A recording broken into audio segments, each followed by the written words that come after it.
Take one. Some of you may know me as Hans Mondon, the Rotund man who was caught stealing food from the people hiding in the secret annex, but my real name was actually Herman von Pels. Slow down. I was actually born in Osnabrück, Germany in 1898, but like many Jews, escaped Germany for Holland in the 1930s. When the boycott of Jewish businesses began under the Nazi regime, after settling down in Amsterdam, Holland for a few years, my wife Augusta and I became acquainted with Otto and Edith Frank in 1940. I went into business with Mr. Otto Frank, helping him establish the Opekta Spice Company in the city. Otto always said he would be in debt for the help and hospitality I provided him when his family moved to Holland. Um, I asked him to repay that debt when Nazis began deporting Jews to concentration camps, along with my son Peter, wife. We moved into the secret annex in July of 1942. I was completely unprepared for this tumultuous experience. The lack of food, the disrespectful behavior of his younger daughter Anne, who most definitely did not act like a lady, and the fact that Meep could never get her hands on some cigarettes from me made the experience difficult. Sometimes I felt ashamed of my behavior, especially stealing food from the mouths of children in the annex. Eventually, we got sent to Auschwitz. After a few days in the camp, I mentally began to give up from lack of food and shelter. I injured my thumb. Then I got sent to the gas chambers.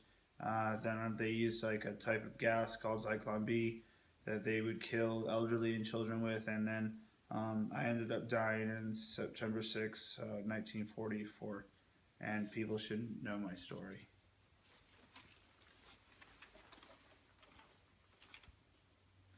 Take number two. So, like I did my project on like Hans von Don. He was like one of the characters in Frank, and a couple of things that I found out about him was that he was actually like born in Germany and stuff, but then he moved to Holland because like his family was being persecuted by like the Nazis and stuff.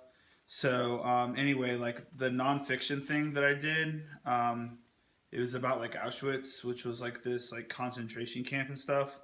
So anyway, like when the like the Jews and stuff would like come to the concentration camps and things, like they would see the sign that like said Arbeits mache frei, which meant like work sets you free or something. And anyway, so like Mr. Von Don like saw that a couple times or something, and then he got sick, like he got really sick and stuff, and so he got sent to the gas chambers, and it was like really sad. Like I felt really bad for him, and then like after that he like went to a gas chamber.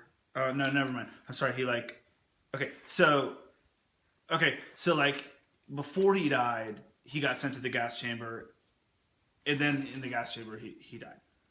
Okay, that's all I have.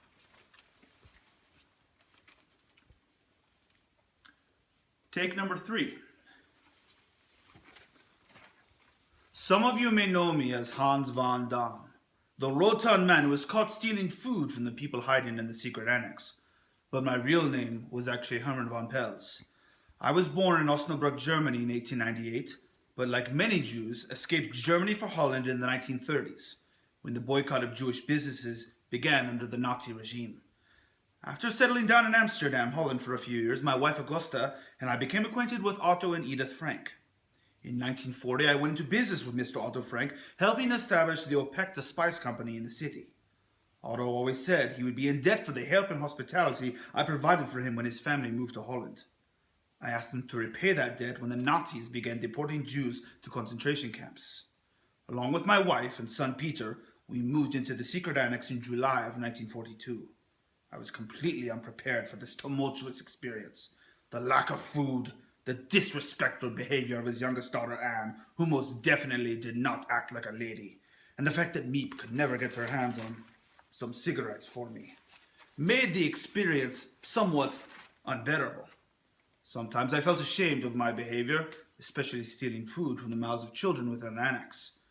After we were discovered in 1944, I, along with everyone else, was sent to the Auschwitz concentration camp in Poland. As we rolled down the train tracks to Auschwitz, I remember seeing the sign, Arbeit macht frei, which means work makes you free in German. We were weak and naive enough to actually believe it. After a few days in the camp, I began to mentally give up from lack of food and shelter. I injured my thumb during work detail and was sent to the sick barracks. People in the sick barracks at Auschwitz were often chosen during the selection to be sent to the gas chambers. Within the gas chambers, the Nazis used a chemical type of base gas called Zyklon B that would kill the elderly and children within a matter of seconds. The adults, like me, it took a little longer, maybe a minute or so. I was murdered within the confines of the Auschwitz gas chamber on September 6th, 1944. People should know my story to ensure that an event like this never occurs again.